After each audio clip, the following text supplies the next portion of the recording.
How's it going, everyone? Happy Monday. Let's talk about what's happening in the market here today and what you should know going into the week. If you don't mind, hit subscribe, turn on the bell notification underneath the video so you can see the next video that's just like this as soon as I make it, because some of this will be time sensitive, especially as we go back into bull mode. There will be news that you want to see as soon as it comes out.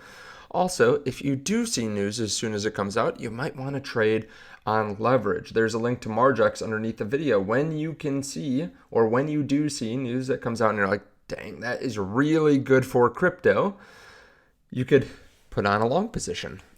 Or if you see something that's really bad, you could always short the market. I do a mixture of long in the market on news and then also long-term buys on leverage, and I also use TA. So when we hit a key area of support like this, we bounce off of it. I put in a long position, and yeah, we're up a lot on that one. That was a very significant position too in terms of leverage. We're up about 849% right now. So if you want, there is that link underneath the video. Actually, sorry, that was one that I opened at 58. This is the one that I opened that was a lower leverage, but we're still up 583% from 49,500. So if you want, there's that link underneath the video to start trading today. Now, of course, make sure you know what you're doing. Make sure that you're position sizing this correctly. Now, look at this. Really interesting. We are going right back down, or we tested the 200-day moving average, right around 63.2, 63.3, and bounced right back. This would actually be quite bullish if we came down, tested it, and then continued moving up. So a little bit of red today isn't necessarily the worst thing in the world. I think it just gears us up for the next move. But of course, a lot of it's going to have to do with macro. A lot of it might have to do with the DXY. We're seeing the DXY dollar index start to move up a little bit here today. You can see a little bit of green, just a little green candle here up to 100.85, but maybe we'll see a little bit more red, which would be good essentially for Bitcoin and risk assets. You can see some people are not waiting to buy Bitcoin at a lower price. Public company Semler Scientific buys another 83 Bitcoin for about $5 million. They've done this a lot. They have over 1,000 Bitcoin now. Now, this is a company that makes real cash flows in a business that's nothing like Bitcoin. It's not a financial services business. They say, we recently purchased additional Bitcoins using primarily cash from operations as well as capital raised through our at-the-market equity program. We are encouraged by the growing institutional adoption of Bitcoin. It was recently reported that for the first time, institutions own more than 20% of the Bitcoin ETF assets under management. We believe that increasing institutionalization will drive value for both Bitcoin prices and our stockholders. So again, they manufacture and market innovative products and services to combat chronic diseases. Nothing in the fintech space, which shows you where we are going, in that you can have a NASDAQ listed company that makes real cash flows, that is not financially related, not some banking app that has to buy some Bitcoin to then sell it to their clients or anything like that. Like, they are not doing anything with this Bitcoin except sitting on it. And there will be more companies like this. That's pretty cool. Now, this is really what I want to focus on. We won't go through this whole list, but Miles DeShooter went through some of the top alpha of the week. And this is, I think a lot of this is important from a contextual standpoint for where we are in the market and what we're seeing. And it should help calm you down and get you excited for the future. You can see Benjamin Cohen says, despite everything, Bitcoin is right around where it always is at this point in the cycle. And I've shown actually this graph last week, but you can see the pink line is right around 4x, maybe a little bit lower than 4x.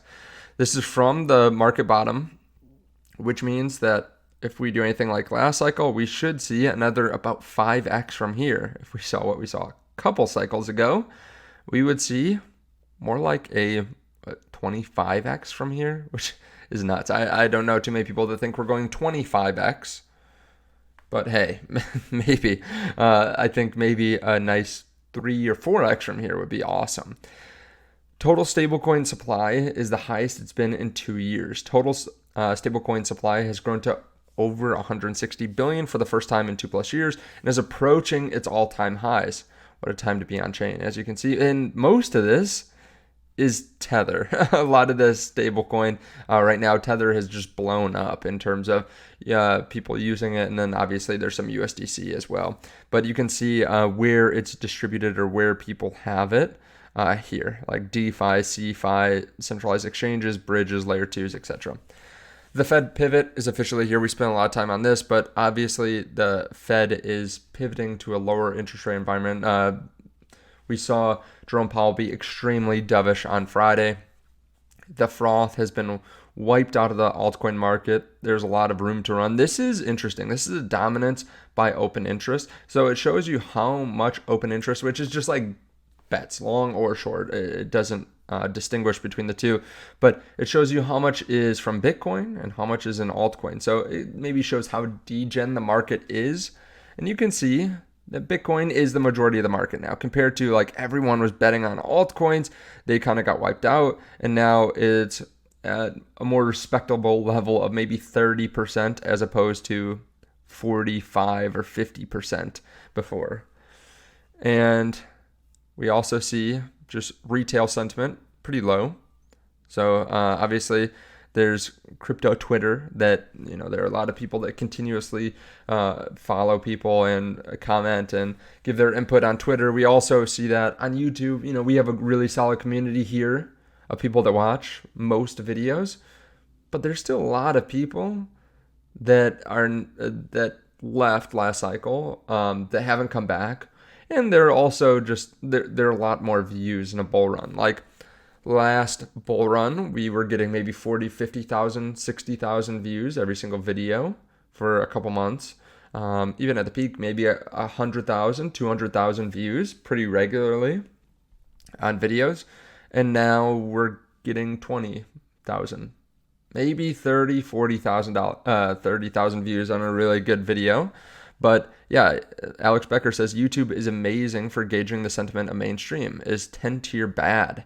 Views on YouTube way down. Comments soggy AF. Normies can't picture crypto running and easy gains coming back. Any suggestion of up is met with it's the top. The sideline pain will be audible soon. Cliff note, when it's time to sell, any crypto channel will be getting 100K views on videos. The big ones will be getting 500 to 1 million. Most comments will be bullish. Any bearish videos will get insane flack. Last mega bull, even hinting at selling, caused massive backlash. Yeah, so be ready for that. If you see me go less bullish, that will tell you that it's probably towards the peak of the market. Great alpha on finding altcoins with relative strength. Weekend homework for you lads. Go through the top 200 alts by volume on Binance. Mark out the July 5th and August 5th lows. Look at which ones are making higher lows on their alt BTC and alt ETH pairs. Take the top 20 by ROI off the bottom. Research FA and pick the top 5. This is a Tron ecosystem guide, which I actually have a video coming out tomorrow on a Tron meme coin that's been blowing up. But I do think whenever there's some layer 1 that is growing very quickly in price and like hits the top 10, that people will try to take what's done well on maybe Solana and then see in that new ecosystem what could be that new thing that works there. Phantom, possibly the highest upside L2. Phantom, 88% unlocked, $1.4 billion market cap, $1.5 billion fully diluted valuation. Compares it to a couple other cryptocurrencies. And yeah, you have to conquer your own fear. Be ready for anything. Be ready for downside. Be ready for upside. Be comfortable with your positions. Let me know your thoughts on this underneath the video. Let me know if you are ready, if your bag's packed, or if you are feeling a bit bearish still. Thank you so much for watching. Again, there is that link to Margex in case you want to place trades or in case you want to leverage underneath the video. Make sure you know what you're doing. And I'll see you all in the next one. Bye.